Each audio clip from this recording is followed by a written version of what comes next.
물론 여긴 국민 라디오.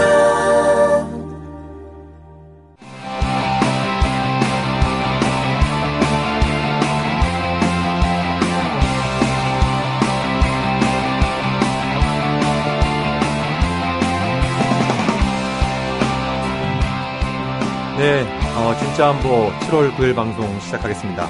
저는 진행을 맡고 있는 평화네트워크의 정우식이고요. 네. 오늘도 변함없이 잘 안 보이는 안보를 잘 보이게 해주시는 우리 김종대 편장님 함께 자리하고 있습니다. 네. 요즘 무지하게 바쁘시죠?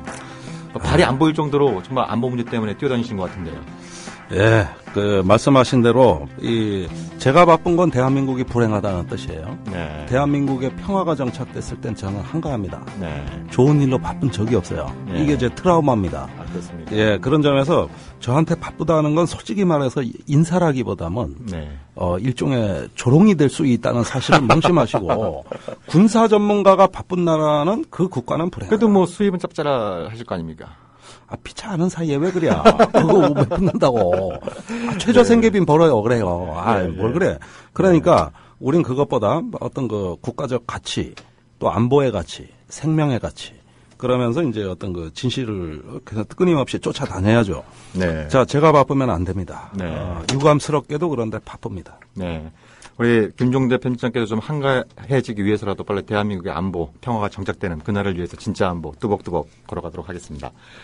자, 대한민국의 안보 현실, 또 대한민국 지금 현 정부의 안보 무능, 이걸 여실히 보여주는 게 바로 22사단의 총기 사건인 것 같아요. 지금 네. 어제 현장 검증도 있었고, 초기에 제기되었던 여러 가지 의혹들이 지금 하나둘씩 지금 밝혀지고 있는 이런 어떤 상황이에요. 네. 그래서 우리가 2주 전에 이 주제를 가지고 방송을 했었는데요. 네. 최근 진행되는 상황들 관해서 굉장히 좀 주목해야 될 이런 내용들이 많이 있어서 다시 오늘 방송에서 22사단 그 총기 사건을 다뤄보도록 그렇게 하겠습니다. 그래서 오늘 지금 스튜디오가 꽉 차 있습니다. 네, 아주 이 분야의 대표적 전문가들이 예, 나오셨습니다. 예. 방송 역사상 최다 출연. 예. 제가 한 분씩 소개 말씀드리면, 우리 이제 단골 손님이 되셨어요. 우리 디펜스 21 플러스의 문영철 기자. 네, 안녕하십니까. 네, 나오셨고, 그 2주 전에 방송에 나오셔갖고 정말 재미난 말씀 많이 해주신 우리 군인권센터의 임태훈 소장님. 네, 반갑습니다. 네, 그리고, 오늘 처음 오셨는데요. 아까 제가 모시기 전에 잠깐 말씀을 드렸습니다만 굉장히 좀, 병영 인권 운동을 시작하게 된 그 배경과 동기, 이런 부분들도 굉장히 좀 우리가 주목할 내용이 많이 있었는데요. 우리 병영 인권연대 정재영 대표님도 함께 자리하고 계십니다. 예, 안녕하세요. 정재영입니다. 네. 그럼 오늘 방송, 이 세 분들 모시고, 오늘 그 24단의 총기 사건 낱낱이 한번 파헤쳐보는 그런 시간 갖도록 하겠습니다. 안녕하세요. 주간브리핑 하이파이브의 김민지입니다. 먼저 첫 번째 소식입니다.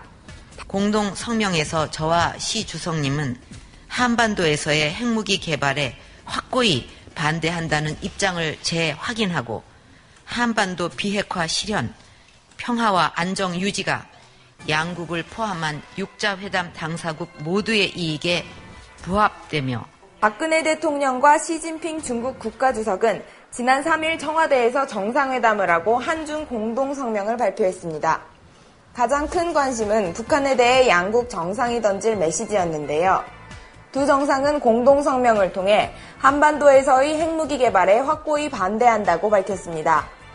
공동성명과 뒤이은 기자회견에서도 시진핑 주석은 북한을 직접 언급하지는 않았는데요. 그럼에도 청와대는 확고한 반대라는 표현으로 북핵에 대한 반대 입장이 강해졌다며 의미를 부여했습니다. 한편 일본과의 외교적 마찰을 우려해서인지 일본의 우경화 등에 대한 언급은 비공식 오찬자리나 강연에서 경고 메시지를 보내는 정도였습니다. 따라서 적어도 외교 안보 면에서 이번 한중 정상회담은 아쉬운 수준에 그쳤다는 평입니다. 지금 DMZ 안에 작전에 상당히 문제가 있다 이렇게 듣고 있습니다.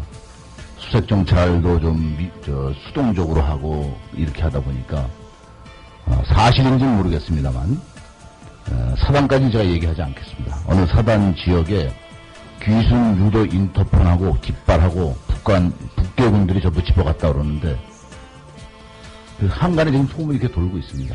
지난달 19일 무장한 북한군이 군사분계선을 넘어 육군 1사단이 관할하는 비무장지대로 침투한 사실이 뒤늦게 알려졌습니다.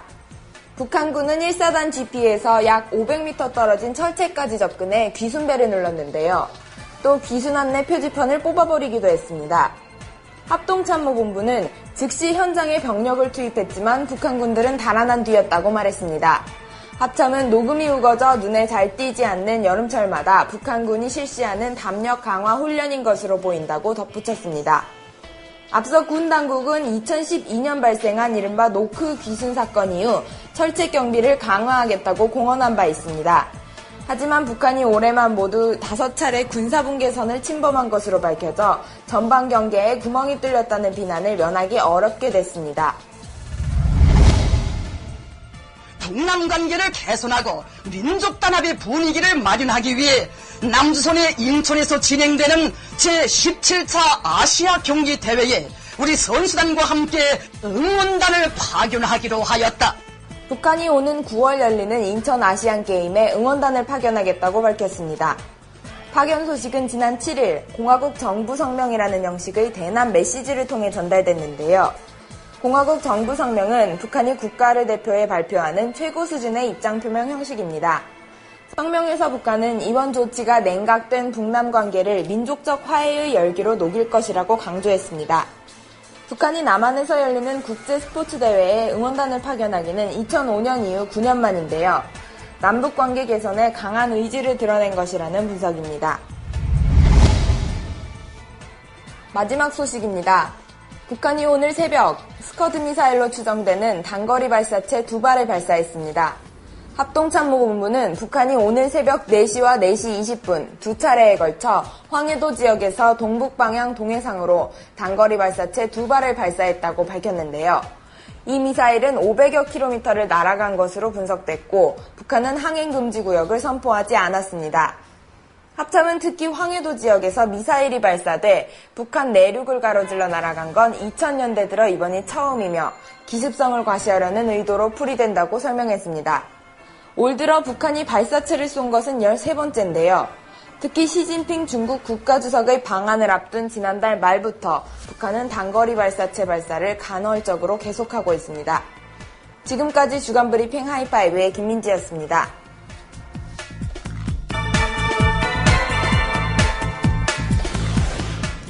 네, 일부 방송 시작하겠습니다. 그 본 주제에 들어가기 앞서서 우리 청취자 한 분, 아나키스트라고 하는 필명을 가지신 분이 게시판에 지금 사진 하나 올려주셨는데요. 아주 흥미로운 내용이에요. 괌 군사력 증강 비용 한국도 분담금 내라. 그래서 미국 의회조사국 보고서에서 이런 내용이 나왔다고 하는데요. 일단 이거 정확한 내용은 좀 저희가 좀 그 파악을 해서 나중에 좀 알려드리는 것으로 하겠고요.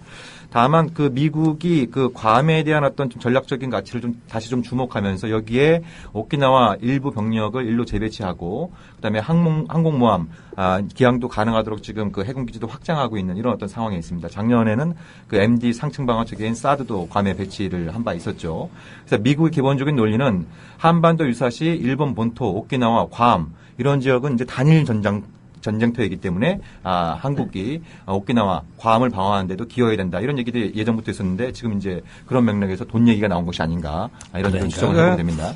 우리 정부가 저기 일본의 집단적 자위 꺼나면서 우리 동의 없이 일본 자위된 한반도에 전개 못한다 그랬는데 네. 말이 안 되는 얘기예요. 하나만 한 얘기예요. 네. 이렇게 다 같이 다 이제 군사력이다 국적을 초월해다 융합되는 세상인데 이런 식으로 자꾸 가면은 나중에 뭐 일본 자위대 뿐입니까? 이러다간 필리핀군, 베트남군, 호주군, 네. 다 그냥 무슨 단일 정부로 다 같이 해서 국제전 되게 생겼어요, 이러다가. 네. 이미 그 길로 차곡차곡 그런 시나리오가 쌓이고 있습니다, 지금 제가 보기엔. 그러니까 집단적 자위권 말로는 난색을 표현하는 것 같습니다만 실질적으로는 좀 그 일본하고 군사협력을 강화하고 있는 상황이고 나오기 전에 보니까 또 21일, 22일에는 제주 남방해역에서 한미일 군사훈련을 실시하기로 했다는 보도도 나오고 있어요. 네. 아무튼 여러 가지 주목할 내용들이 많이 있는데요. 자, 그러면 오늘 본 주제로 들어가서 우리 임태원 소장님이 어젠가요? 네. 24단 현장 검증에 다녀오셨죠? 네, 그렇습니다. 그래서 굉장히 지금 잠도 못 주무셨는지 피곤한 네, 기색을 하고 나오셨는데 거의 지금 정신 좀 차리시고 네. 어제 좀 그 말씀을 좀 전해주시죠. 저희가 어제 GOP에 원래 2시부터 이제 현장 검증이 시작을 해야 되는데요. 저희가 2시간 가까이 군당국가 씨름하느라고 못 들어가고 있었어요. 그래요?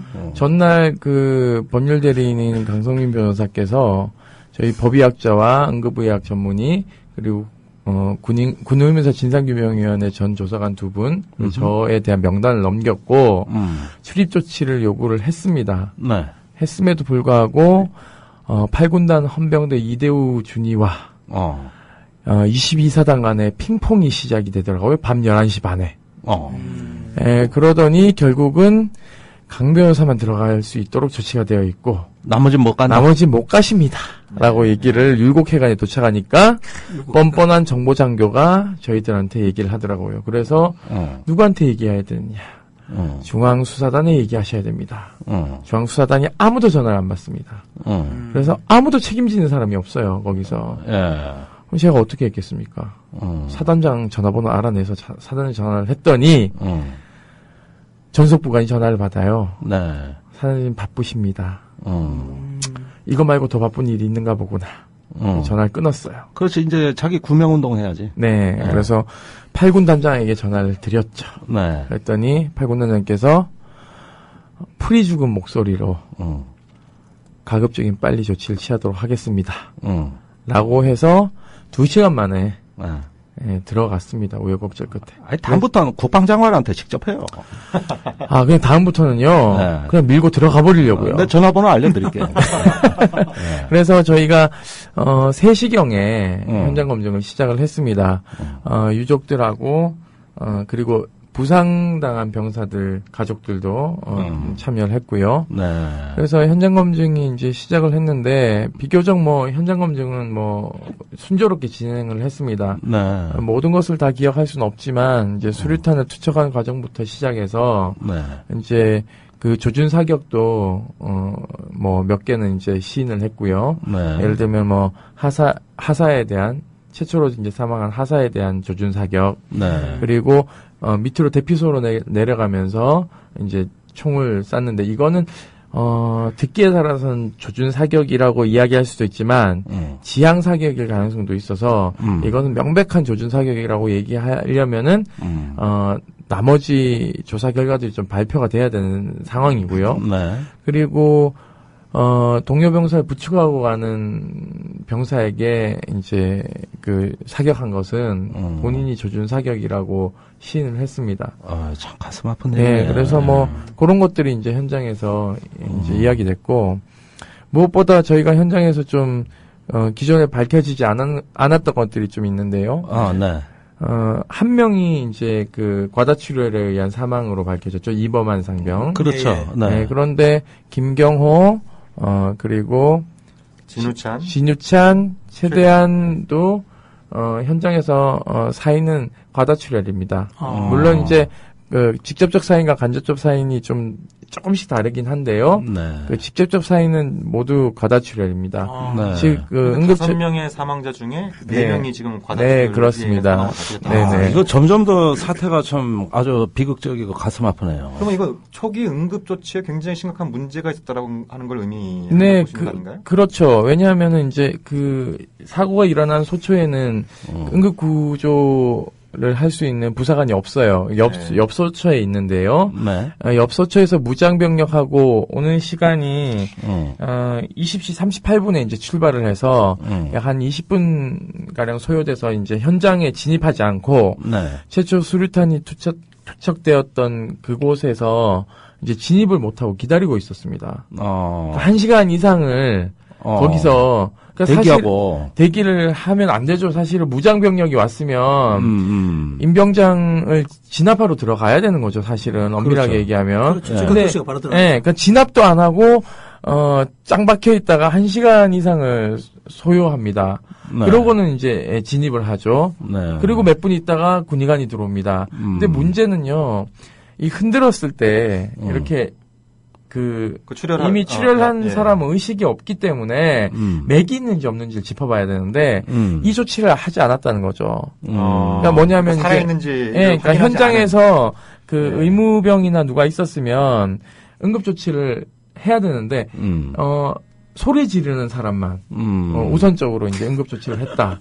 라고 보여지는 정황들이 지금 밝혀지고 있습니다. 그리고 또 하나는, 이 다리 양쪽 대퇴부에 관통상을 입은, 하사의 경우에는 이게 헬기 지원이요. 네. 응급구조 헬기가 군이 도입을 했습니다. 네. UH-60? 이거를 개조를 해가지고는 했는데, 네. 이게 세대 도입했는데 한 대가 춘천에 있어요. 네. 근데 이제 띄워라 이러니까는 이제 안 띄우는 거죠. 왜? 그 이제 시계가 안 좋다, 연고가 있다, 이렇게로만 알려졌는데, 자동 항법 장치가 장착되어 있지 않아서 위험한 겁니다. 그러니까 2005년도에 그렇죠. 적경 그 지역에는 자치도의는 북쪽으로 넘어가요. 그래서 그 2005년도에 그 응급 환자를 싣고 수도병원에 응급 환자를 내려놓고 복귀하던 헬기가 추락한 사건이 있었어요. 그래서 그때 군의관도 모두 사망했거든요. 그 이후로 날씨만 조금 나쁘면 안 떠. 아무도 너 책임질래 이러면요 아무도 책임 안 져요. 몸살이기 하는구만. 네, 안 뜹니다. 근데 우리 아주대학교 중증외상센터 이국종 박사님 얘기를 들어보면 시계가 안 좋으면 헬기를 8,000m까지 띄운답니다. 그렇게 해서 시계를 확보하면서 간다고 하니까요. 사실상 자동 항법 장치가 없다는 것은 좀 문제가 있고요. 그래서 119에다가 신고를 해서 119 헬기가 오는데 또 시간이 소요된 것이죠. 우리 지금 자동차에도 GPS가 다 붙어 있는 세상인데, 그 비싼 고가 장비에 그게 없다는 게 말이 됩니까, 이게? 그래서 저희가 계속 군 의료 체계 문제가 발생했을 때, 비싼 전투기 8조 도입해서 FX 사업 하지 말고 좀 4조 좀 떼가지고 제발 군 의료 체계 개선하는데 1조 쓰고 1조는 좀 응급 헬기 이런 것들 좀 도입하고 좀 이게 일대 혁신을 좀 하자라고 제가 3년 전부터 계속 짚고 있는데요. 3년 전에 2사단 해병 2사단 사건 때도 똑같은 문제가 있었잖아요. 네, 맞습니다. 그때 총을 맞은 그 병사를 헬기로 빨리 수송했다라면 희생 줄일 수 있었던 거 아닙니까? 그렇죠. 그때 이 얘기 다 나왔던 얘기입니다. 네, 맞습니다. 그때 장관하셨던 분이 두 번 다시 이런 일이 재발하지 않겠다고 국민들 앞에서 약속하지 않았습니까? 안보실장 하셨잖아요. 근데 지금 이제 장관에서 안보실장으로 좀 영전한. 이게 정말 그러니까 이게 정말 충격적인 얘기인 것 같아요. 어떤 조직보다 이제 우리 국민들이 알고 있는 것은 군이야말로 일사불란한, 그리고 이 지휘체계에 따라서 일사불란하게 움직이는 그런 조직으로 알려져 있는데, 아니 응급조치 부대가 그 소초 근처에 가서 1시간 동안 밖에서 짱박했다. 이 치료 시간을 놓쳐버리고, 이 구조 헬기는 안 뜨고. 이러면서 우리가 확신할 수는 없습니다만 100% 장담할 수는 없습니다만 살릴 가능성이 있었던 이런 분들을 살리지 못하게 되는 이 정말 어처구니 없는 이 사람의 생명 가치가 이게 굉장히 경시되고 있어요. 임병장이 부대를 이탈하기 시작한 게 20시 20분 이후부터 이제 이탈을 하기 시작하거든요. 그러면은 이게 부대 총질을 하는 게 더 이상 안 들리면 그럼 다 못 들어가더라도 수색이라도 몇 명을 내보내던가 예를 들면 해야 되는데 전혀 그런 조치를 하지 않았다는 게 물론 행보관 한 명이 갔다고 얘기를 하는데요. 그건 제가 봤을 땐 좀 믿을 수 없는 얘기고요. 왜냐하면 행보관이 상황을 살피러 갔으면 행보관이 뭔지 좀 얘기해 주세요. 행정보호관이요. 그러니까 그 사람 계급이 뭡니까? 보통은 중사이기도 하고요. 그렇습니다. 근데 이 사람이 갔으면 거기 거리가요. 빨리 갔다 오면요, 5분이면 갔다 오는 거리예요. 제가 가보니까요. 근데 그걸 1시간 동안, 저는 행보관이 안 들어갔을 가능성이 매우 높다라고 얘기를 합니다. 그래서 이 부분에 대해서 어제 GOP에서 이제 현장검증 끝나고 밑에 내려와서 그 부대에서 이제 설명회를 할 때 이게 응급의학 전문의가 지적을 했습니다. 이 문제에 대해서. 그랬더니 이제 육군본부 의무실장님이 와 계시더라고요. 원스타입니다, 이분이. 그러니까 이제 쫙 설명하시더니 사과드립니다. 죄송합니다. 라고 얘기를 했어요. 군도 사실은 이 문제에 있어서는 아는구나. 자기들도 정말 문제라는 것을 알고 있습니다. 우리 정재영 대표님 어떻게 생각하십니까? 우리 임 사장. 그런데 이제 이 문제는 사실 이제 응급 처치가 제대로 됐느냐. 이 문제는 거의 뭐 한 10여 년부터 계속해서 반복해서 나오는 거예요. 똑같은 얘기죠. 그렇죠. 이게 왜 그러냐면 지금 이제 사망자가 많이 발생한 큰 사고지 않습니까, 지금은. 네. 그런데 이런 그 소소한 사망자 한 명 이렇게 발생한 이런 사고는 많아요, 사실은. 예. 근데 그때도 이제 사망자들을 저희들이 이제 그 부검을 나중에 보면 총상이든 수류탄 폭발이든 예를 들어서 그 이번에도 이제 그 4명이 이제 그 과다출혈로 사망했다 이렇게 나오잖아요. 네. 그 2명은 이제 그 총기 피격에 의한 관통 총창이고 네. 3명은 수류탄 폭발에 의한 파편창이다 이렇게 돼 있는데 네. 그것은 선행사인이죠. 그러니까 상처가 발생한 선행사인이고 네. 직접적 사인은 그로 인한 과다출혈이다. 네. 이 얘기는 응급조치가 늦었고 네. 후송조치가 늦었다는 얘기예요. 그리고 이거는 계속적으로 반복돼 왔던 얘기입니다. 이게 네. 2011년도에 김포 강화에서 있었던 그 사고 때도 예. 이 부분을 지적을 했어요. 그 당시에 그렇죠. 2011년 예. 이사단 사건 말씀이죠. 뭐 네. 그렇죠. 그때 당시에 2만 5천밖에 안 되는 미군의 경우 이 응급구조용 헬기가 네. 이게 세대 보유하고 있는데 우리 군 한 대도 없다. 네. 그거를 계속 지적을 해왔었어요. 이게 지금 이제 그 아까 말씀하신 대로 이제 UH-60 헬기 몇 대 이제 개조해가지고 이렇게 만들었는데 네. 자동항법 장치 이야기도 나오잖아요. 그리고 그 이전에 이제 야간 시계 안 좋을 때 그 네. UH-1 그 의무 헬기 이동하다가 그 양평 용문산에서 추락했었죠. 부딪혀서. 예. 이제 이런 문제도 있었고. 그러니까 해마다 계속 사고 때마다 반복되는 거죠, 이게. 네, 아주 고질적이네요. 그러니까 뭐 공격 헬기만 뭐 전투원 헬기를 투입하려고 그러지 정말 그 필요한 게 응급 상황에서 이렇게 신속하게 투입할 수 있는 그런 헬기야말로 진짜 전투가 필요한데 전투근무 지원 자체에 대해서 등한시하고 있죠, 군이. 저는 이제 그것보다도 더 중요한 게 그 군에서 응급 헬기를 강원 119에 요청을 합니다. 네. 그렇죠? 근데 강원 119에서 응급 그 헬기를 그 출동을 시키려고 조종사가 이제 출발 준비를 해요. 예. 해놓고서 보니까 어떤 그 나중에 후속 조치가 뭐가 필요하냐면 거기가 접경 지역입니다. 네. 그렇기 때문에 착륙 장소가 일단 확보가 돼야 되고 그렇죠. 그리고 군의 비행 요청을 또 받아서 허락을 받아야 돼. 격추될 수 있어요. 그렇죠? 예. 그런데 출동해 주세요 연락을 받고 조종사가 항공기에 앉아서 어디로 갈까요 하고 그 다음부터는 1시간 동안 통화가 안 되는 거예요. 군에. 네. 22사단 항공대에도 연락이 안 되고 8군단도 안 되고 1군 사령부도 연락이 안 되고. 어허. 네. 그래서 이 환자가 최종적으로 이제 뜨는 시간이 23시입니다. 23시. 그럼 예. 사건이 일어나고 물경 3시간. 3시간. 예, 그렇기 때문에 이 정재영 대표님이 얘기하시는 게 다 맞는 얘기거든요. 그러니까 이제 어제 저희가 율곡회관에 2시간을 기다렸다고 하는데 진일찬 상병 아버님이 하는 말이 우리 아들이 왜 죽었는지 알겠다. 우리가 들어가는데 이렇게 지체하는 거 꼬라지를 보니 그대로 말씀드릴게요. 꼬라지를 보니 눈에 훤하다. 우리 자식도 총 맞았을 때 이렇게 기다리면서 슬프게 죽었지 않았을까라는 얘기를 하시더라고요. 예. 아, 참 억장이 무너지는 얘기네, 이게. 얘기예요. 예. 아니, 그러면은 어떤 이런 어제 그런 어떤 현장 검증은 다 사전에 계획되고 예정된 행사 아닙니까? 이게 네. 거기에다가 지난번에 김관진 당시 국방장관 이 뭐라 그랬냐면 유족들 면담도 하고 하면서 국방부 대변인을 통해서 유족들 지원에 만전을 기하겠다. 이걸 누차 다짐하고 또 말 잘못한 거 사과하고 이러면서 장관이 거듭거듭 다짐을 했던 거 아닙니까?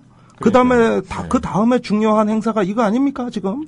그런데 막상 현장에 가보니 전혀 준비 안 된 거에 무성의 그다음에 어떤 군내의 편의주의 이런 것 때문에 몇 시간이 지체가 되고. 근데 어제 이제 현장 검증을 저희가 최대한 방해하지 않으려는 목적으로 사실 들어간 것이고요. 네. 그 국방부는 가장 주력한 게요. 제가 봤을 때는 국방부 기자단, 풀 기자단이 촬영을 잘 할 수 있게끔 연출을 하는 게 목적이었을 겁니다. 그러니까 저는 그 시나리오에 유가족과 부상자 가족들 들러리 세웠다. 전 들러리 세웠다고 생각하고 있고 유족들도 그렇게 생각하고 있습니다. 그렇게 될까봐 저희가 최대한 이것이 마지막 현장 검증이기 때문에 법의학자하고 변호사와 응급의학 전문의 그리고 과거 이제 이런 조사를 많이 하신 분들이 들어가서 모든 걸 확보할 수 없지만 그나마 최대한 좀 확보해보자라는 취지로 이제 들어간 것이고요. 그 자리에 사실은 저희가 중단시키고 싶은 마음이 몇 번씩 있었습니다. 왜 중단을 시키고 싶습니까? 수사관들이요, 그냥 잘 진행 못해요. 예를 들면은 어떻게 총을 쐈다, 그러니까 포탄 파편이 이제 이쪽 방향으로 나가 있는데 부상자들의 방향은 이쪽으로 또 다 나와 있어요. 그렇기 때문에 여기에 대해서 사실상 정밀하게 얘기를 해야 되는데 3시에 시작했습니다. 해가 지죠. 빨리 끝내야 되는 거죠. 그러니까 저는 현장 검증이 사실은 오전 9시부터 진행을 했어야 된다고 보고 있어요. 시간이. 그럼요. 그 위에서 정시까지 먹고, 천천히 타임 스케줄을 짜고, 유족들에게도 물어보고, 그러니까 이게, 납득이 가십니까? 이 점에 대해서, 설명했는데, 자, 법의학자 선생님, 더 질문할 거 있으십니까? 변호사님 질문할 거 있으십니까? 의학 전문의 질문할 거 있으십니까? 그 다음에, 그걸 나중에 한꺼번에 하는 거예요. 내려가서. 다 끝난 다음에, 다 끝난 다음에 현장을 떠나서. 그러니까 이게 현장 검증이 아니네. 현장 밖에서 검증했다. 그러니까 브리핑은 따로 이루어지는 거죠. 이러니까는 사실상 이제 문제고 그 전에 전날 저희가 이제 요청한 게 사진들, 영상 자료들 다 서류 준비들 다 해놓으라고 했거든요. 근데 그게 2시간 동안 이제 싸우느라고 지체된 거예요. 그러니까 저는 이 2시간 동안 싸움이 저는 그거 안 보여주려고. 싸움을 걸었다고 생각하는 충분히 거예요. 가능성이 있죠. 그러니까 뭘 안 보여주려고? 그러니까 그런 사진, 영상 자료, 기타 이제 부검 감정서는 안 나왔지만, 그러니까 부검에 대한 어떤 자료들이 좀 있을 겁니다. 정리되지 않은 것들, 헌병대 자료도 있을 것이고요. 이런 자료들을 보통은 저희가 미리 보고 들어가죠. 그리고 갔다 와서 또 봅니다. 근데 이제 2시간 작전, 지연 작전을 편 건 저희 그걸 못 보게 하기 위한 시간 끌기 작전. 현장 검증 마친 다음에 우리 저희 유족분들의 반응 이런 부분들은 좀 어떤지 좀 궁금한데요. 유족들의 반응은요, 사실 전문가가 아니기 때문에요. 이 가족분들이 정말 순진하세요. 사실은 보통 우리 정재훈 선생님 더 잘 아시겠지만 우리 보통 유족들이 현장 가면 어떡합니까? 오열하고 난리가 납니다. 헌병대 수사관들 맨 놈은 싸대기 맞고 이러거든요. 그러니까 이게 그분들이 잘못해서 그런 게 아니라 이제 울분을 토하시는 분들이 많아요. 근데 곳곳에 보면은 엉터리를 하는 게 눈에 보이는에도 불구하고 아버님들이 화를 안 내시더라고요. 그냥 어머니들 울고 계시고 아버님들은 그냥 풀이 주고 계시고 그래서 유족들이 되게 착한 분들이다. 그러니까 그러면은 이런 착한 유족들을 만나는 군 당국은 더 잘해줘야죠, 사실은. 그런데 그런 것들도 이용해요. 참 가슴 아픈 얘기인데 그러면 정 대표님, 많은 이런 현장을 또 겪고 또 얘기도 많이 이제 들으신 누구보다 전문가신데 이런 지금 임태훈 소장이 얘기한 것이 어떤 22사단의 일시적으로 보여지는 현상입니까? 아니면 군 전반에 만연된 하나의 일반적인 병폐라고 봐야 됩니까? 그러니까 이제 이게 흐름이 있습니다. 이게. 지금 아까 말씀하신 이제 민간 전문가 이런 분들의 출입을 이제 군에서 의도적으로 이제 방해한 거 아니야 이 말씀하셨잖아요, 그렇죠? 근데 원래는 이게 국방장관 훈령으로 민간 전문가가 활동할 수 있도록 보장이 돼 있어요, 제도적으로 이게. 사실은 그 사망사고 발생 시 대처 요령이라고 하는 그 국방장관 훈령에 보면 유가족들이 요구를 했을 때 외부 단체나 외부 전문가. 의 참여를 보장하도록 하고 수사 또 이렇게 또 공개해서 할 수 있도록 그렇게 명시를 해놓고 있어요. 그리고 이 내용에 대해서는 저희들이 장관이 바뀔 때마다 공문으로 질의를 해서 그 내용을 또 다시 재확인을 해요. 왜냐하면 이게 국방부가 책임자가 바뀌고 나면 이전에 무슨 일이 있었는지 기억하는 사람이 없어요. 이전 지나고 나면. 그래서 저희들이 그걸 항상 명문화해 놓는데 지금 아마 임태훈 소장님 일행이 거기에 가서 그렇게 방문을 출입을 거부당했던 것도 그 관련 규정을 수사 현장 지휘하고 있는 부대나 아니면 그 현장 지휘부대에서 그 내용을 몰랐기 때문에 그랬을 거예요. 그리고 또 이제 또 다른 목적이 있을 수도 있겠습니다만 그건 강력하게 요구하면 할 수 있는 거예요. 그럼 이제 저는 이제 그것보다도 이게 우리가 아까 이제 응급헬기 얘기도 나오고 그랬잖아요. 근데 우리가 이제 대화가 너무 고급스러운 것 같다. 지금 그런 정도가 아닌데 왜 그러냐면 우리가 이제 집에서도 흔히 이제 가정상비약 정도는 보관을 하고 있잖아요. 그렇죠? 그렇죠.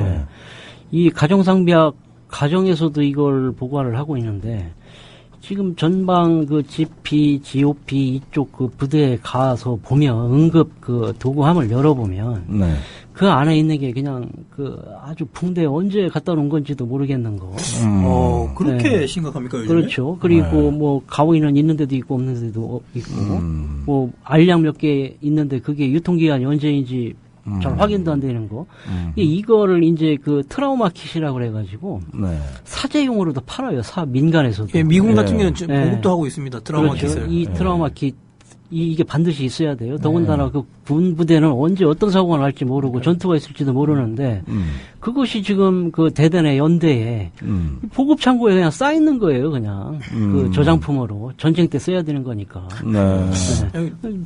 그렇다면 비전2 때는 뭐 전시 상황이 아니니까 좀 여유가 있으니까 그럼 조치가 잘 될 거니까 뭐 후방에 뭐 쌓아놔도 된다 이런 개념이면 지금 같은 이런 사고가 나지 않도록 빨리빨리 움직여줬어야죠. 문 기자는 거기서 이제 직접 지휘관을 해봤는데. 저는 이야기를 들어보면 이해가 자꾸 안 갑니다. 그러니까 제가 근무했을 때는 그렇게 안 해봤기 때문에 지금 트라우마 킷 같은 경우에는 뭐 저희도 응급 킷이 있습니다. 또 별도로군요. 이제 그것도 저희가 비치하고 있었고 저희 세 킷을 제가 그때 보유를 했었거든요. 그리고 한 개 중대에서요? 아니요, 저희 소초에만. 소초에서? 예, 제가 요청을 했습니다. 꾸준히. 그래서 제가 확보했었고. 그리고 응급구조 약 같은 경우에는 그 원래 유통기한이 지난 도래되면 또 폐기를 해야 돼요. 그래서 그 소대나 이렇게 중대면 운영비가 나옵니다. 그 운영비를 제가 자체적으로 이제 교체를 했는데 그런 것들이 하나도 없다라는 건 도대체 간부들 무슨 생각으로 근무하고 있는지 그것 좀 묻고 싶습니다. 아니 그러니까 지금 마침 그 얘기를 하려던 참인데 우리가 현장 검증 얘기는 미진한 건 조금 더 이따 하기로 하고 저도 궁금한 게 많습니다 사실. 그런데 일단 그 현장에서 지휘가 그렇게 시스템이 붕괴돼 있었던 이유 중에 하나는 지휘 체계가 붕괴된 것도 간과할 수가 없는 것이 이번에 소초장이 그 구속된 사유 보면 특수 근무 이탈이에요. 그렇죠. 예, 그러니까 그 총기 난사가 벌어지자마자 옆 초소로 도망갔다는 얘기입니다. 도보로 20분 거리인데 물론 이 소초장한테 저는 다 책임을 묻는 군 당국의 불순한 의도도 있다고 봅니다만은 이게 사실이라면 세월호 선장 도망가듯이 사라지듯이 똑같은 일이 지금 여기서 벌어졌다는 얘기예요. 아주 유사하죠. 그러니까 이게 지금 제가 현장에서 봤는데 사실은 자기 총을 가져가지 않았어요. 그래요? 네. 총도 내버리고 갔습니까? 총은 이제 부하에 그 병사의 총을 가지고 왔고요. 네. 그리고 초동 대응은 좀 했습니다. 그러니까 예를 들면은 이제 그 어디를 막으라 그러고 어디를 대피하라고 하고 초동 대응은 했는데 문제는 임병장 진압하러 안 갔어요. 그러니까는 이제 이게 이제 위에 그 처음 수류탄이 터지는 지점까지 올라가긴 올라갔어요. 올라갔는데 이게 임병장을 진압하러 올라간 것인지 아니면 도주하러 가려고 한 것인지에 대해서는 사실상 좀 더 수사를 해봐야 되는 지점들이 있어요. 왜냐하면 부상당한 병사들과 부사관들의 이야기와 본인의 진술이 틀립니다. 다르기 때문에 이것은 결국은 재판을 통해서 밝혀져야 될 부분이 있어서 제가 쉽게는 말씀을 못 드리는 지점이 있어요. 다만 문제는 우리 아까 편집장님께서 말씀하셨지만 우리 GP 사건 때도 잘 보십시오. 소초장하고 다 어떻게 구속시켰습니다. 그렇습니다. 그러니까 그렇기 때문에 저는 이게 덫이 아닐까. 그러니까 이 소초장 하나가 컨트롤 타워 역할을 못한 것에 대한 총체적 책임을 지고 이제 22사단장이 지 목숨 건지려고 하는 아주 비굴한 짓이다. 또 한 가지 확인이 필요한 게요. 그 소초장 문제가 아니라 이제 특수근무 이탈하고 그러면서 이제 뭐 근무지를 이탈하면서 총기함의 열쇠를 가져가는 바람에 그건 제가 설명을 좀 드려야 될 부분인 것 같은데 저도 안 가지 그 부분 때문에 그 소초장이 어떻게 십자가를 지우지 않을까 하는 의문을 저도 가진 부분이 그 부분입니다. 일단 그 경계근무 지침상 그 총기 탄약 키는 상단 키는 간부가 하단 키는 상병 병사가 가지고 있게 돼 있어요. 그리고 항상 목에 걸게 돼 있습니다. 잠을 잘 때도 진짜 그걸 놓치면 안 되거든요. 근데 그 목에 건 탄 키를 찾는데 한 시간이 걸렸다는 건 상식적으로 납득이 안 되는 부분입니다. 그러니까 소초장이 가져갔다는 거잖아요, 지금. 가져가기엔 처음에 그 키가 없어서 초동 대치하는 게 늦어졌다고 그렇게 나왔거든요. 어딘지 못 찾았다고. 근데 이게 상식적으로 그 근무를 했던 경험자 입장으로 잘 때까 샤워할 때만 잠시 벗어두는데 그걸 자기 목에 걸어놓고 내 키 어디 있지? 이런 시츄에이션이 과연 가능한지. 근데 그거는 우리 문 기자님처럼 이제 군 생활을 형실이 열심히 하신 지휘관들 얘기고. 보니까 군대 생활 잘할 것 같이 생겼잖아요. 네, 군인 같아요, 지금도. 아니, 내가 그래서 불편해 죽겠어. 이 친구하고 같이 근무하는데, 뭐 어디 군인 같아. 민간인이야. 네, 아까 저는 거수경리 할 뻔했어요. 그래서 이제 지금 이게 보면은 이런 상황이 사실은 정상적으로 제대로 근무하는 지휘자나 지휘관들이 그렇게 하죠. 근데 이 사건에서 보면은 우리 임병장이 이제 그 수류탄을 처음 터트린 장소가 개활지입니다. 그렇죠? 네. 여기는 다 보이는 장소이기 때문에 거기 이상이 없다 하면은 수색병력이 가서 그쪽에서 대기할 수 있어요. 거기까지는. 네. 근데 소대 내무실 안이나 소대 병사 안, 거기를 들어가는 건 굉장히 쭈뼛쭈뼛할 수밖에 없죠. 그 안에 있는 상황을 밖으로 전달해 줄 사람이 아무도 없어요. 네. 그렇잖아요? 그 현장 지휘를 하거나 어떻게 예를 들어서 상부에서 지시를 받을 수 있는 상황도 아니에요. 왜 그러냐면 밖에 있던 주간 근무자 10명은 본인 포함해서 10명인데 수류탄 터지면서 일단 거기에서 9명은 다 부자연스러운 상태로 이렇게 돼 있고 자, 소대 안에서 상황실 근무하고 있던 인원이 이제 4명인데 그러면은 소대장은 자고 있었고 상황실 근무자 2사람은 복도에서 마주쳐서 총 맞고 이제 사망을 했고 그래서 그런 상황이란 얘기죠. 그러면 그 소대에서 지금 무슨 일이 벌어졌는지를 중대 대대로 연락할 수 있는 사람이 없어요. 보고할 수 있는 사람이. 야간 근무 나갔던 사람들은 초소를 비울 수가 없는 상황이고 자, 이런 상황이 되는 거예요. 그 지휘권이 완전히 붕괴돼 버리는 겁니다. 그러니까 뭔 일이 있는지를 알아야 조치를 할 텐데. 그렇죠? 그러니까 이게 내부 소행인지 외부 소행인지를 알아야 해요. 외부 소행이라면 우선 상황을 파악해야 된다. 그렇죠. 외부 소행이라면 이게 원거리에 의한 포격이나 아니면 뭐 대구경 소총의 공격이냐 아니면은 진내 진입을 한 거냐 적이 여기에 따라서 대응 조치가 달라질 텐데 문제는 중대장, 대대장, 연대장 전부 다 그 내용을 모르는 거예요. 어떻게 지시를 내릴 수도 없는 상황이고 소대장 도망가 버리고. 자, 그런데 이게 이제 소대장 특수 근무 이탈 이야기가 나와요.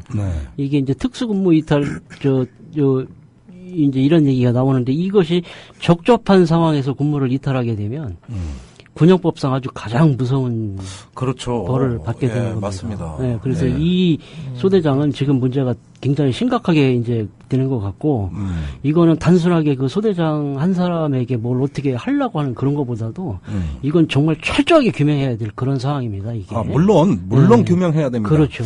자, 우리가 지금 여기서 논점이 약간 흔들리는 것은 일단 현장의 지휘를 제대로 못했다는 부분을 우리가 소초장의 개인의 문제를 철저히 봐야 됩니다. 세월호의 선장 문제 보듯이 봐야 됩니다. 그런데 이걸 다루는 그 어떤 모양이 지금 임태원 소장님 의견은 뭐냐 하면은 마치 이 문제가 어떤 그 이후에 어떤 그 군의 어떤 구조적인 문제, 지휘 체계의 문제를 다 소초장 한 명한테 전가함으로써 다른 문제를 또 관리하기 위한 이런 의도는 없느냐. 이게 우리가 군에서 많이 봐왔기 때문에 그래요. 사실상. 맞습니다. 지난번 노크기승 때도 22사단의 그 사건이 벌어졌을 때 그 해당 소초장의 책임을 물으면서 나머지 상급 기관의 허위 보고, 근무 태만, 그다음에 왜곡 이런 부분들이 결국은 다 구명이 됐단 말입니다. 그렇죠. 이런 부분들에서 이 조직의 문제가 자칫 강화될까봐 걱정하는 말씀을 하신 거 아닌가. 이 처벌에 관한 체계를 좀 바꿔야 될 필요가 있어요. 왜 그러냐면 대형 사고가 발생해도 고위직관은 책임지는 사람이 없었죠, 지금까지. 없었죠. 그럼 왜 그러냐면 사고가 발생한 부대, 단위 제대. 예를 들어서 소대에서 사고가 발생을 했다. 그러면 차상급 지휘관까지만 책임을 지도록 그렇게 돼 있어요. 이 경우에는 그럼 누구까지입니까? 그러니까 이 경우에는 이제 그 대대장까지가 되겠죠. 그러니까 이제 그 책임이라고 하는 문제를 봤을 때 우리 국민들 시각에서 봤을 때는 이해가 안 가죠. 선방망이 처벌 아니냐. 사실 또 그렇고. 책임지는 사람이 없으니까. 이번에 그 문제는 도주했다고 알려진 소초장 중위는 나이가 27살이고 9월에 전역 예정자입니다. 제대를 4개월 그렇죠. 3개월이죠. 그다음에 임병장은 나이가 22살이고 역시 제대를 3개월 남겨놓은 상황입니다. 둘 다 어떤 신분상으로 봤을 때는 이제는 곧 사회에 복귀해서 정말 그 달콤한 자신의 인생을 설계하고 희망찬 사회생활을 시작할 것이 임박해 있는 정말 그런 사람들이고 같은 20대들 또래입니다. 사실 비슷합니다. 이런 어떤 간부와 병사가 공존하는 가운데 지금 극단적인 사태가 터졌단 말이죠. 네. 이 와중에서 소초장의 석연치 않은 행동과 그 이후에 무너진 지휘 체계, 이런 것들은 만약에 이것이 전쟁 상황이었다면 어땠을까? 저 군대가 전쟁할 수 있을까? 이거 굉장히 끔찍한 일 아닙니까, 지금? 그래서 지금 소초장, 그러니까 이제 소초를 지키는 계급이 네. 사실은 이 중위 가지고 되겠느냐, 네. 이런 지적도 있거든요. 소위도 있죠. 소위 중위들이니까. 있고. 더 심한 자도 있다. 네. 그래서 이게 만약에 국지 도발이 감행될 경우, 네. 사실은 이 병력이 소위 중위 계급 가지고 컨트롤 타워 역할을 할 수 있을까? 네. 저는 불가능하다고 봅니다. 예를 들면 얼마 전에 벨 누르고 도망가고 이랬잖아요. 1사단에서. 네. 1사단. 네. 저는 벨 누르고 도망가는 게 아니라요. 누구 네. 하나 어떻게 하고 오자. 네. 이렇게 될 가능성도 저는 충분히 있다고 보고 80년대까지는 실제로 있었던 일이에요. 올라가서 하고 내려와서 하고. 네. 예, 그 시절에는 아주 안보가 어려운 시절에는 차마 입에 담을 수도 없는 끔찍한 일들이 남북한 간에 있었죠. 그리고 또 저는 이제 이런 식의 국지 도발전이 발생을 하면 이제 예를 들면 전쟁이 벌어지는 상황이 전면전이 벌어지는 상황이 발생한다면 로마 군대가 해생률이 부상자에 대한 해생률이 70% 가까이 됐지 않습니까? 그것은 이제 사령관 다음으로 넘버 3 정도가 이제 군의관의 직책이 있었거든요. 그래서 봉합수를 다 했습니다, 그 당시에. 예. 그래서 무조건 이제 위생과 그 다음에 전쟁이 벌어지고 나서 부상병에 대한 회복률을 70%까지 올려야 되니까 과거 로마 군대도 이렇게 이제 전쟁을 역시 로마가 하루아침에 이루어진 나라가 아니구만. 로마군 같은 경우는 이제 고대이기는 하지만 그때 네. 로마군의 구성은 시민군이었습니다. 그때 맞습니다. 시민이 자발적으로 이제 의무이기도 했지만 네. 시민으로 인해 시민이 구성원이 되는 그런 군대였기 때문에 일단 군대 자체가 자기가 주인인 거죠. 네, 그러니까 자연히 이제 그럴 수밖에 없었던 거고 지금 우리나라는 다르잖아요. 아니 그래도 현대 와서도 우리가 1차 대전 때 영국의 나이팅게일이 나름대로 전방에서 죽어가는 영국 병사를 보면서 적의 공격으로 죽는 숫자보다 병에 걸려서 좀 죽는 영국 병사의 숫자가 더 많다. 예, 맞습니다. 그렇죠. 이걸 가지고 의회에 가서 자기가 고안한 각종 통계 지표를 들이대면서 국가적인 관심을 일깨웠습니다. 네. 그게 없었더라면 영국이 그 이후에 그렇게 강한 나라가 됐겠습니까? 네. 안 됐을 거 아닙니까? 그건 로마건 영국이건 고대건 현대건 똑같은 얘기 아닙니까? 맞는 말씀이고 실제적으로 선진국 같은 경우에는 의무나 이런 쪽에 되게 상당히 많은 투자를 하고 있습니다. 그러니까 우수한 의료 지원들을 획득하기 위해 노력을 되게 많이 하는데 가까운 일본만 보더라도 군이 학교를 따로 운영을 합니다. 그러니까 너 의사 될 때까지 모든 거 다 지원해 줄게. 박사 과정이고 뭐고 다 교육 지원 다 해준다. 군에 10년 정도. 군이 의대를 따로 운영한다는 말씀이세요? 예. 사관학교를 따로 운영하는 겁니다. 우리는 간호사관학교가 있긴 한데 여기 같은 경우에는 외부 유학이나 이런 것들 모든 게 전면적으로 이루어지다 보니까 비싼 의대비 안 내고 국가에서 돈 받고 그리고 군의관 자리 보장받고 그러니까 이런 식으로 해서 우수 자원들을 자꾸 끄는 겁니다. 근데 만약에 한국은요 한다 그러면 안 올 거예요. 왜냐하면 지금 저희가 법의학자 구하는 섭외하는데 굉장히 한 줌의 흙도 안 되는 분들이 계시고 그리고 지금 현재 육사에서 위탁 가는 군의관들 보면요 다 피부과 전공해오고 뭐 이래요. 그러지. 강남에 가서 성형 수술자라면 떼돈을 벌고 치과자라면 떼돈 버는데 군에 남아 있으려고 외과가 턱없이 부족한 상황입니다. 돈이 안 되기 때문에 가장 많이 필요한 게 외과. 그렇죠. 그런데 이 외과 의사가 점점 지금 줄어들고 있어요. 그러니까 이게 시장 경제와도 이게 논리가 맞닿아 있기 때문에 지금 시스템에서 군의학교 만든다.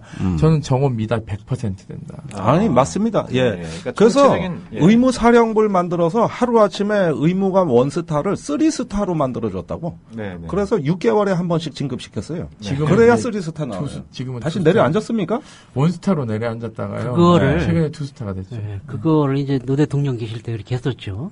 예를 들면 이제 군대는 계급사이기 때문에 지휘보직의 계급이 높으면 그 병과의 위상도 좀 높아지니까 예를 들어서 예산이나 이런 부분도 좀 고려가 돼서 이런 어떤 의무 현실이 좀 나아질까 하는 기대를 가지고 이렇게 삼성 장군까지 올렸던 것인데 그 삼성 장군이 별만 3개지. 그렇죠. 어디 가서 앉을 자리도 없어요. 앉을 자리도 없어요. 네, 앉을 자리도 군이나 없어요. 군이나 이제 의정에 관련돼 있어서 전투평가들이 너무나 이렇게 낮게 바라보는 이 편견도 상당히 문제입니다, 솔직히.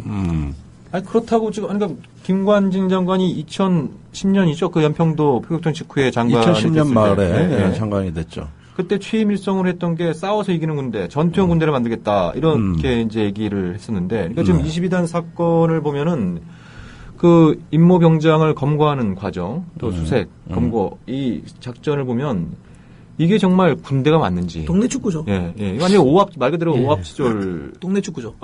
인 것 같아요. 그러니까 지금 우리 문 기자님은 그쪽 쪽에서도 이제 근무를 해보셨을 텐데, 그 지금 그 전반적인 상황을 보면서 좀 어떤 점도. 예, 그게 이제 제 근무 경험도 경험이지만 그 현장을 또 갔다 와 봤습니다. 네. 갔다 와 동네 주민들이 이렇게 차단선 작전이 어떻게 펼쳐지는 것도 봤고, 이야기를 들었고, 그 문제가 됐던 그 CCTV 화상이 있던 그 집도 제가 직접 가봤습니다. 네. 강아지가 열심히 쫓아다니대요. 그렇죠. 이제 그 강아지 제가 왔을 때도 잘 뛰어다니던데 그 말씀을 빌리자면 이래요. 그러니까 와가지고 그냥 개만 치고 이러고 있다가 빠방 소리 나니까 갑자기 아줌마 문 닫아 이러더니 그냥 우르르 그냥 자기들끼리 뛰어 올라가더래요. 이게 말이 안 되죠. 그리고 이제 명판이나 다른 데서 이제 보신 주민들 말을 들으니까 옥상에서 삐끔 보니까 저 소리 난다 이러면서 우르르 뛰어가고 이게 이런 동네 축구가 세상에 어딨냐고.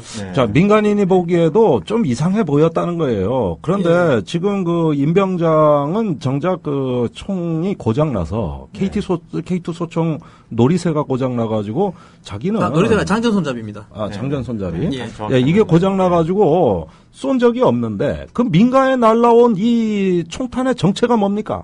콘타이너 박스에 그 박혀 있는 그 피탄 흔적 이거 뭡니까? 이게 어디서 날라? 저희가요 지지난주 그 목요일 정도에 그 GOP에서 총격전이 있었고 이 도망 나오면서 6번을 조우했고 처음에 3번이었다가 지금 6번으로 확인했고 늘어났어요. 6번 조우했고 또 그 총이 고장나서 자살을 못하고 있는 상황에서 이 총을 고치려고 이 나중에 이제 체포해서 보니까 이 손에 기름 범벅이 되어 있었대요. 임병장이. 그러니까 이제 이 총이 고장나는 바람에 자살을 못한 거예요. 그리고 이제 아군간의 교전이 있었다. 자기는 총을 안 쐈다. 라는 얘기. 결국 그러면 아군끼리 교전했다는 얘기인데 저희가 내용을 다 알고 있었는데 말을 못하는 겁니다. 왜? 확인이 안 되니까요.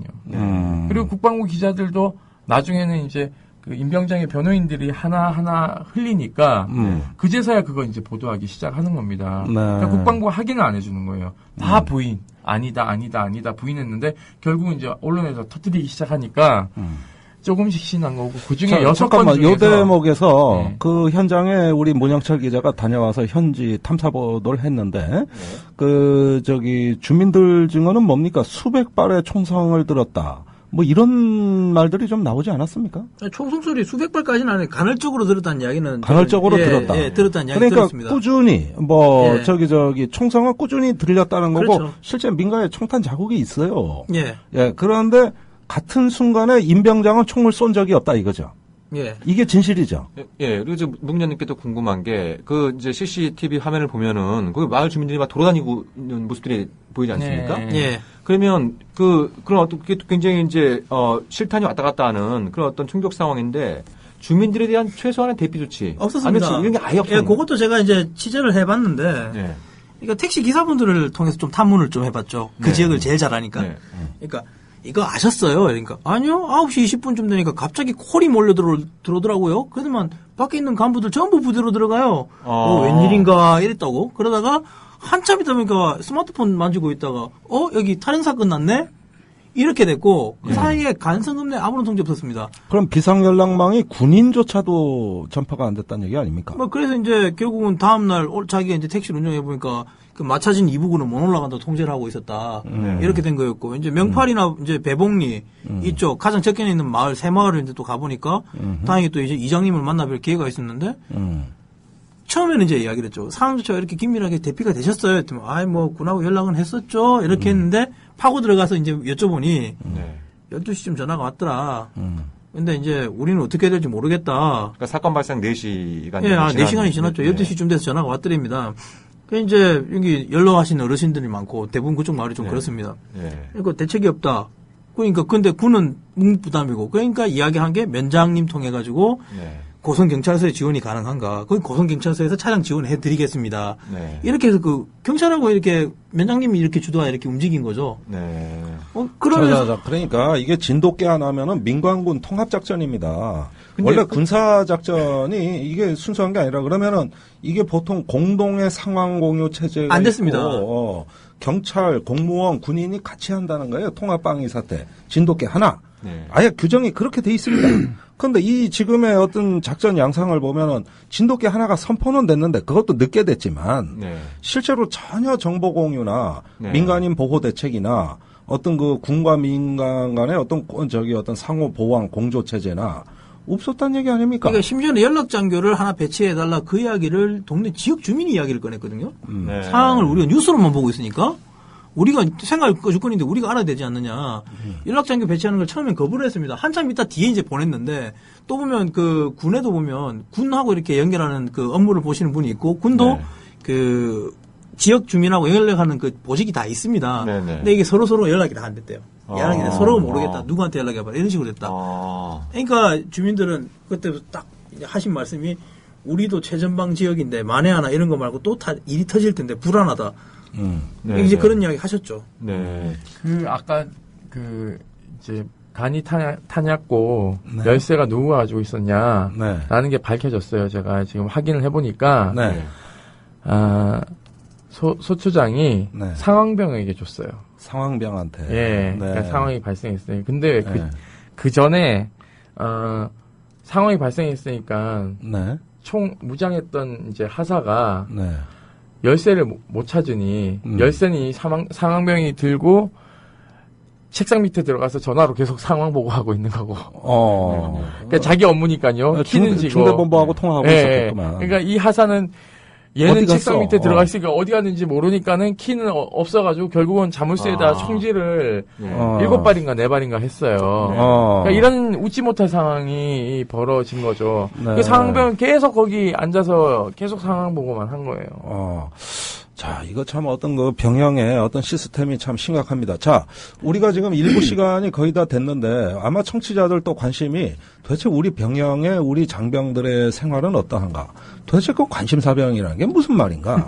이런 문제들 지금 계속 논란이 되고 있는데 전문가들하고 함께 2부에 계속 이어서 그 문제를 얘기하는 걸로 하고 1부는 일단 이 정도로 정리하겠습니다. 네.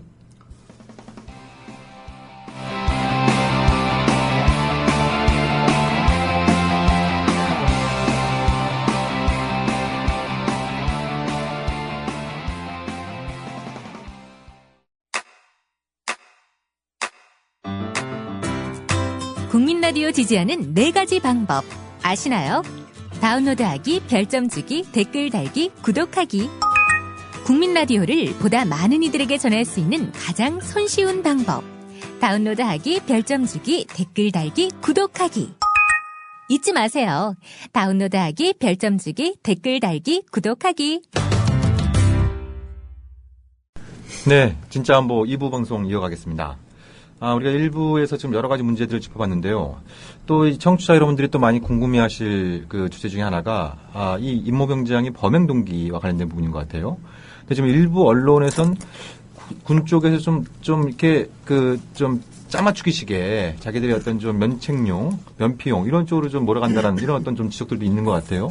그래서 좀 범행 동기 관련해서 좀 어떤 문제들을 우리가 좀 짚어봐야 될지. 우리 임 소장님 먼저 말씀. 네, 해주시죠. 우선은 그 육군 중앙수사단이 어제 이야기하기로는 무슨 리우스 이런 식의 별명을 붙여서 놀렸다. 그리고 그림들 그려놓고 눈을 이렇게 여러 개 그려놓고는 너를 주시하고 있다. 이런 이제 내용들을 발표하긴 했는데요. 물론 이제 상당 부분 조준 사격이나 또는 이제 최초로 이제 범행 수탄을 던지고 거기에 그치지 않고 도망가지 않고 내무반을 향해서 가서 이제 총질을 하고 이런 것들은 상당한 적개심이 이제 쌓여 있었다라는 것을 반증할 수 있는 것인데요. 문제는 이제 5명의 사망자 중 4명에 대한 이야기를 들었을 때 임병장이 울었다고 얘기를 했거든요. 그러니까는 4명의 병사하고는 사이가 나쁘지 않았다. 이런 얘기를 하고 있습니다. 그러니까는 스트레스 받은 상황에서 이제 무차별적으로 이렇게 좀 이렇게 이제 속된 말로 눈이 뒤집혔다 뭐 이런 표현을 많이 쓰죠. 그러니까 그런 상황이었던 것 같고, 그리고 문제는 이 관심병사에게 초점을 너무 맞추고 있는 상황이 전 좀 약간 불편합니다. 그러니까 제가 봤을 때는 임병장에 대한 임상심리검사 이런 것들은 좀 해봐야 알겠지만 제가 봤을 때는 정신병자로 치부하기에는 어제 현장 검증이 너무 차분하고 물론 이제 카메라가 너무 많아서 처음에 못하겠다 이야기를 합니다. 부담스럽다, 못하겠다. 자기 의사 표현도 정확히 하고요. 또박또박 그 수사관들이 묻는 질문에 답들을 하고 있었고요. 그렇다고 뭐 소시오패스나 뭐 이런 것들은 또 정밀 검사 해봐야 되는 것인데, 그러니까 문제는 한 사람만 찍어서 관심병사로 지정하는 제도에 대해서는 저는 거듭 말씀드리지만 이건 좀 폐지돼야 된다. 라는 것이고, 그걸 A, B, C로 나누냐 안 나누냐의 문제가 아닙니다. 이 병영생활이라는 곳은요, 갇힌 공간이기 때문에 스트레스 지수가 너나 할 거 없이 올라갑니다. 안 올라가는 사람이 이상한 거예요. 이 병영 구조 속에서.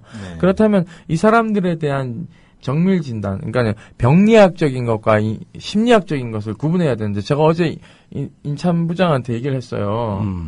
이거 구분하실 줄 아냐.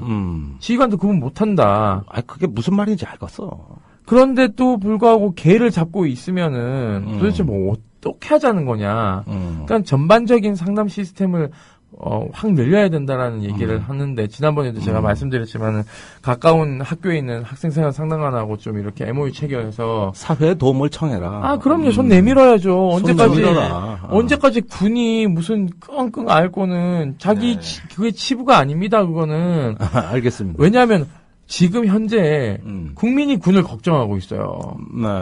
아니, 우리는 군을 믿고 군이 튼튼한 안보를 유지함으로 인해서 발 뻗고 자는 것이 통상적인 상식인데, 반대로 이제 국민이 군을 걱정하고 있는 이 시스템에서 뭐 더 이상 창피할 게 뭐가 있습니까? 손 내밀어야죠. 자, 군이 제일 안 하고 있는 걸 지적해 주셨어요, 우리 정 대표님. 저는 이제 그런 거를 좀 한번 생각을 해봤어요. 이게 이제 그 사상자 다수가 발생을 했어요. 그리고 이제 젊은 나이에 이제 그 사망한 병사들이 많이 있기 때문에 이게 이제 그 안타깝기도 하고 또 그 유가족들의 심정도 고려하고 그래서 이게 이제 그 임병장 한 사람에게 그 지나치게 책임을 그쪽으로 이렇게 오롯이 전가하는 건 아닌가 하는 그런 느낌이 없지 않아 있긴 있어요. 근데 또 어떻게 보면 또 그것이 보면은 이 사건과 직간접적으로 관련이 있는 사람들, 그런 사람들에게는 가장 편안하고 아주 좋은 그 처리 방식이기도 해요. 그러나 그게 그렇게 된다고 할 것 같으면 우리가 원인 그 진실 규명을 통해서 왜 이 사고가 발생했는지 원인 규명이 돼야 되고, 그렇죠. 그렇게 돼야만 재발 방지를 위한 대책이 강구가 될 것이고, 그리고 그 나온 대책이 현장 실무 부대에서 뿌리 내려서 잘 시행이 되고 있는지, 그리고 우리 그 안보와 국방의 서비스에 그 어떤 부담자이기도 하면서 수혜자이기도 한 우리 국민들이 그것을 계속적으로 보고 감시할 수 있어야 돼요. 이게 이렇게 돼야만 이 사건의 교훈 축적이 되는 거지, 이게. 그렇게 되는데 지금 이런 식이라고 할 것 같으면은 우리는 또 이번 사고를 통해서도 또 교훈을 얻지 못하고 그냥 갈 가능성이 크다. 어려운 거예요, 이게. 그래서 한 사람을 괴물로 모는 거는 정말 그렇죠. 저는 반대하고요.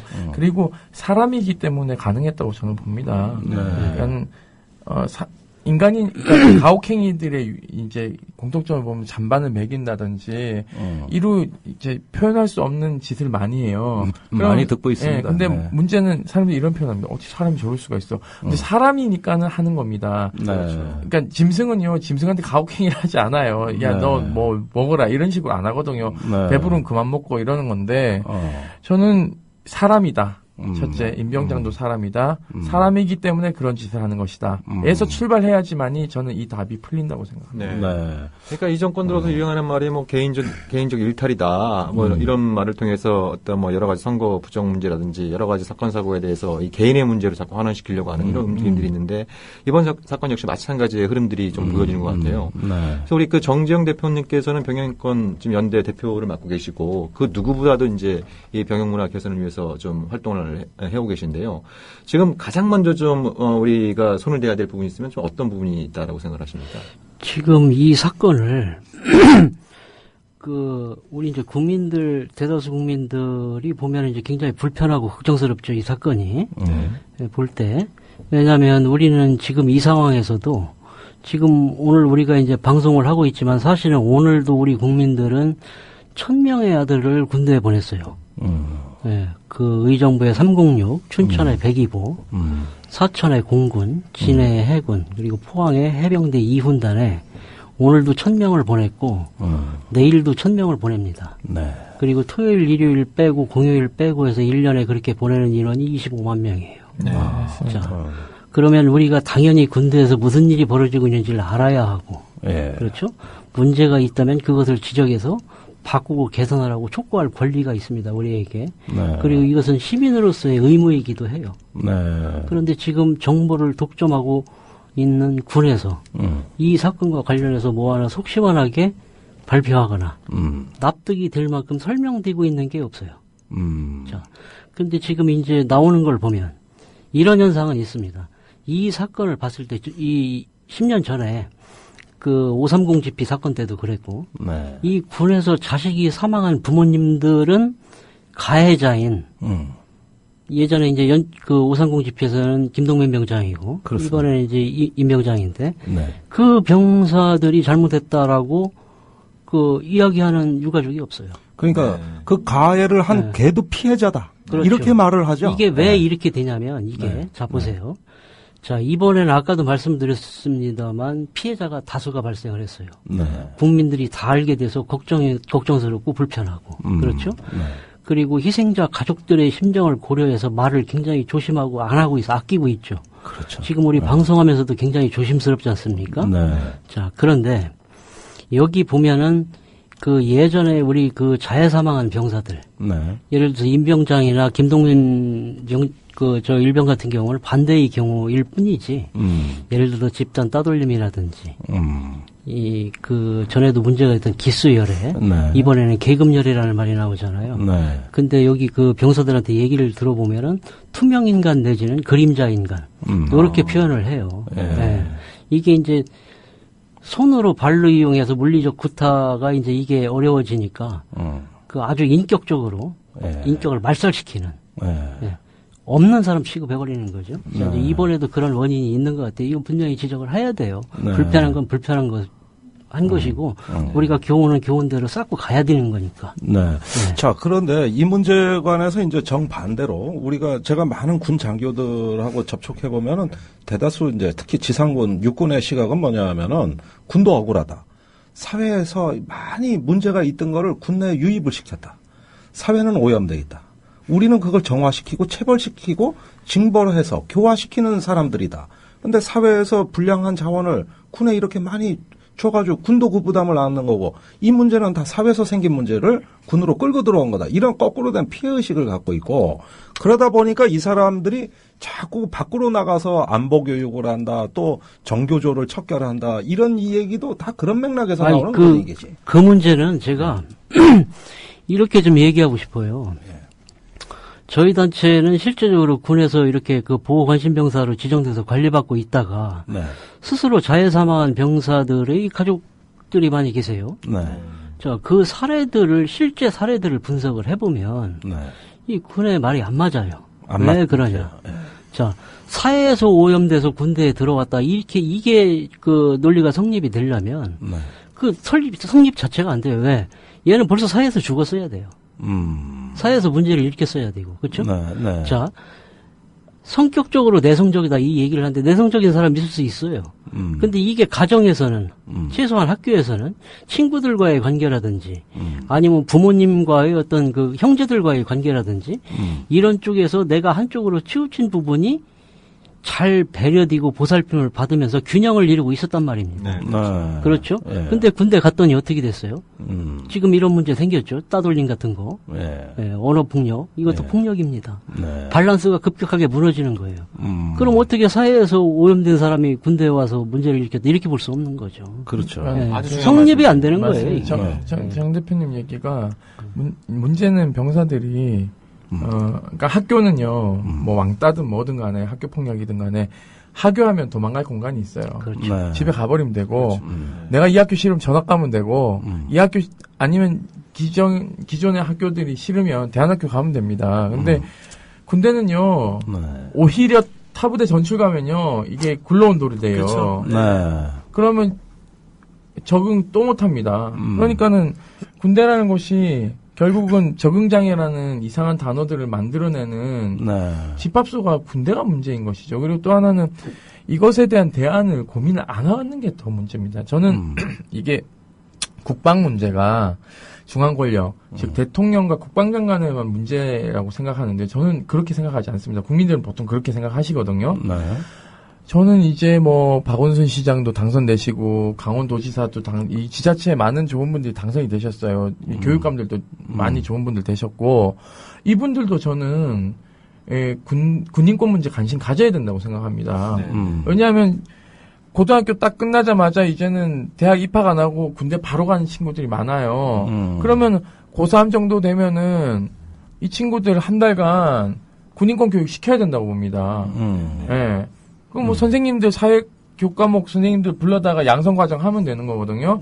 그리고 지자체 같은 경우에는 어떤 노력을 하냐면 박원순 시장 반값 등록금 시립대에서 실천했잖아요. 예. 그럼 1학점짜리로 우리 시립대 학생 남자들 같은 경우에는 징집되는 인원들에 대해서 가서 인권 침해 받지 않고 올 수 있도록 하는 뭐 예비 입영자 인권 학교 이런 것들 강좌 하나 개설하고 ROTC도 거기 있거든요. 예. ROTC도 예비 장교를 위한 인권 학교 이런 거 해가지고는 뭐 기초 과정, 양성 뭐 심화 과정 이런 형식으로 시립대가 모범을 보이면 다른 대학들도 그런 파장을 아니 그러니까 이 저기 군에서 상정하는 인간관이 과연 무엇이냐.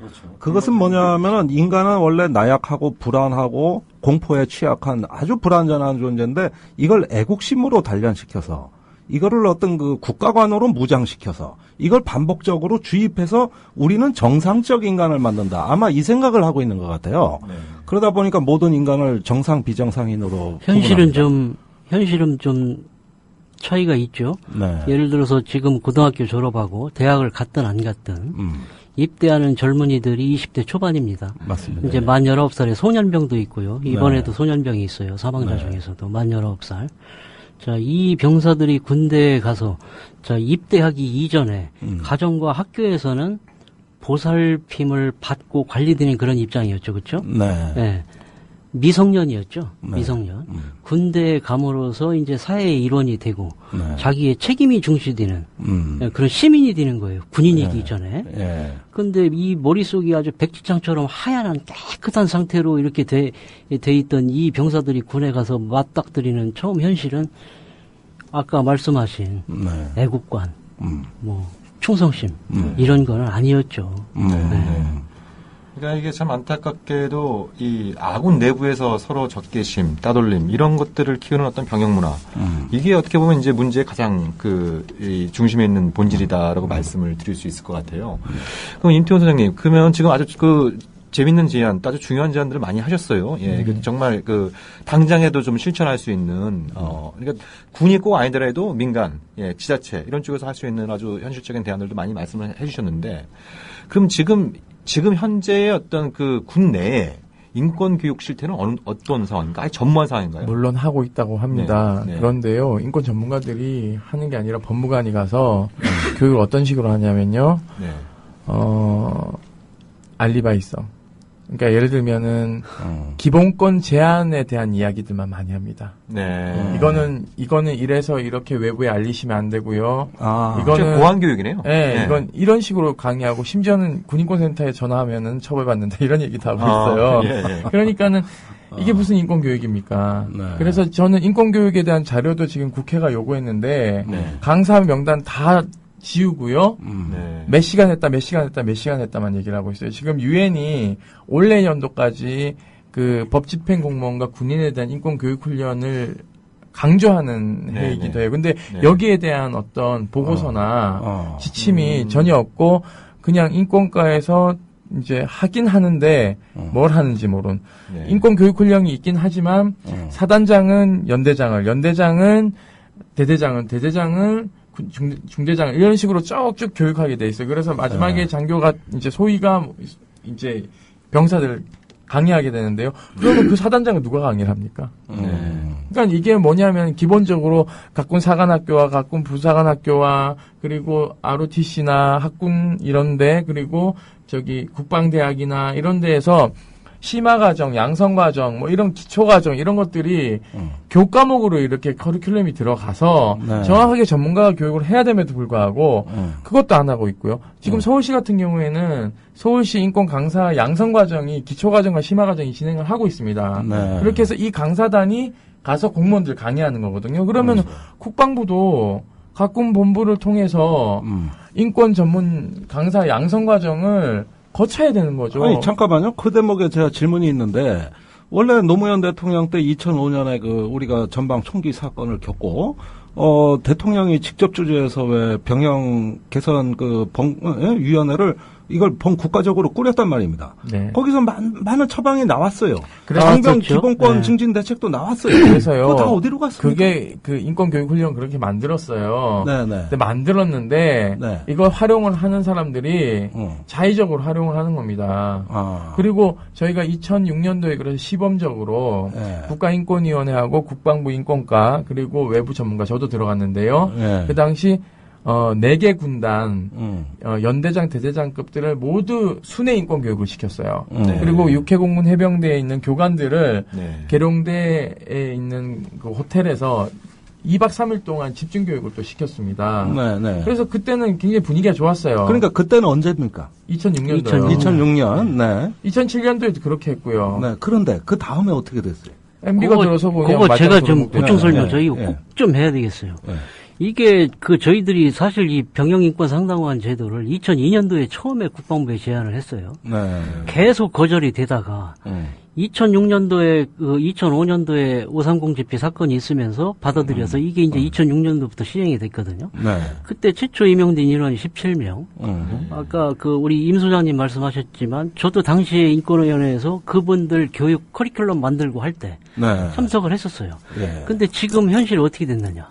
당시에 임용됐던 몇 번 안 되던 그 민간인 인권 상담관들 전부 이제 계약 해지되고 직업군인들이 네. 그 자리에 들어가는 거예요. 어허. 그래서 이게 직업군인들이 들어가서 무슨 인권 상담을 하느냐 지적을 했더니 예비역들 아닙니까? 예비역들이죠. 예. 재취업하는 거예요. 예. 2년 임용해서. 예. 이게 어떻게 효과를 내냐 그랬더니 그쪽에서 답변이 어떻게 오냐면 오랜 군 경험을 토대로 해서 병사들에게 조언과 충고를 하는 것도 인권 상담의 한 방법일 수 있다 이렇게 얘기를 해요. 네. 그래서 그러면 오랜 군 경험을 토대로 충고와 조언을 할 수 있는 인원은 사단에 중사 이상만 해도 1000명입니다. 그렇습니다. 인권 상담관을 둘 이유가 없어지는 거예요. 네. 친구가 아니고 야단쳐요. 이제 이런 상황이고요. 그리고 또 그런 부대들에서 있는 제도도 활용을 못하면서 이런저런 또 무슨 비전 캠프, 그린 캠프, 브라이드 캠프 이런 캠프는 또 사단마다 또 다 만들어서 운영을 하는데 여기에 전문가들이 없어요. 여기에. 그리고 거기에다 또 구호는 요란합니다. 무슨 인사하기 운동 또 프리허그 운동 같은 것도 받아들여가지고 별걸도 안 해. 네, 프리허그는 자유롭게 안아주자 그 얘기인데 이거 지금 이 사건의 배경도 보세요. 그 앞에서 모른 척하고 인격적으로 말살하고 자존감 상실하고 지나가는데 돌 던지고 희죽희죽 웃어가면서 피해자 입장에서는 아주 다 미워 죽겠는 사람인데 또 프리허그 운동한다고 와서 와가지고 희죽희죽 웃으면서 안아주기까지 하면 그게 그렇죠. 그 무슨 풀이 어굽니까 그게. 되는 거죠. 그 성추행이나 다름없죠. 자, 그러면 특히 이명박근혜 정부 지난 7년간 우리가 쌓아오던 하나하나 차곡차곡 쌓아오던 어떤 병영의 어떤 문화 개선 인권의 개념이 갑자기 와르르 무너진 듯한 무너져 버렸어요. 드는데 도대체 군대가 무슨 생각을 하는 겁니까? 이게 굉장히 자기들 위해서 해야 하는 일인데 도대체 그 사람들의 국가관은 뭡니까? 이 사람들의 애국심은 뭐죠? 오로지 인권 문제는 북한에만 있다고 생각하는 거죠. 네, 저는 뭐 그 부분에서 분명히 참고할 부분이 있다고 봅니다. 그리고 중요한 것은 별들의 전쟁만 잘 치르면 된다고 생각하는 거죠. 네. 오로지 진급. 네. 네, 그걸 위해서는 병사 목숨은 파리 목숨. 일단 부수적 비용에 불과하다고 보는 거겠죠. 그렇습니다. 부수적 손실이고. 네네. 예, 이게 우리 전쟁관에 아주 치명적인 건데 우리가 한국 전쟁 이래 수없이 많은 민간인 피해나 희생도 지금은 거의 기리지 않고 군인의 희생만 기리고 있습니다. 네. 순국선열 호국영령하면서 자 그러나 고통받는 건 민초들, 우리 국민들, 우리 동생, 우리 자식들 아닙니까? 네. 여기서 나오는 이 어떤 그 피와 희생, 이 땀. 과연 이것을 어떻게 정말 고귀하게 우리가 선양하면서 이 군대를 좀 제대로 정상적인 군대로 바로 세우느냐. 오늘 또 잠 못 이루는 밤이 이어질 것 같습니다. 네. 예, 정말 가슴 아픈 일이에요. 예, 이 방송 듣는 분들께서 정말 그 자식 군대 보기 싫다라는 생각 많이 드실 거고 지금 막 이런 대한민국에서 벌어진 현실에 대해서 정말 그 분노의 한숨들을 많이 쉬고 계실 텐데요.